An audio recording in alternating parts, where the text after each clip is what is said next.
ఇదిగో ఈ కల్తీ సరుకు వల్ల బాటిల్కి 300 కూడా మిగిలవు.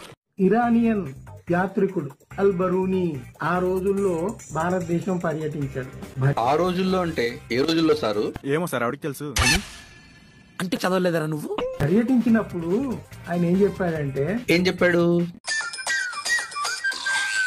ఈ వేదాలనేవి 11వ శతాబ్దం ప్రాంతంలో నుంచి వచ్చినాయి అని ఓ మాట చెప్పాడు ఆయన రాసుకున్న నోట్స్ లో. అల్బిరూని ఎప్పుడు వచ్చాడు?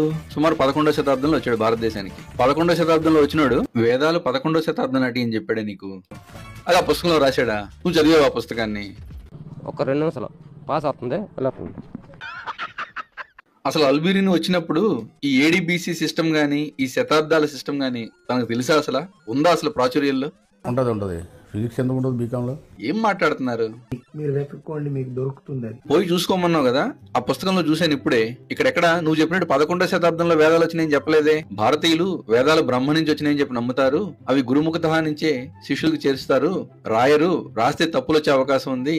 పైగా ఆ డిఫరెంట్ మాడ్యులేషన్ అనేది రాతలో చెప్పలేరు. కాబట్టి గురువులే శిష్యులకు బోధించేవాళ్ళు అని ఉంది. అంతే అక్కడ ఉంది.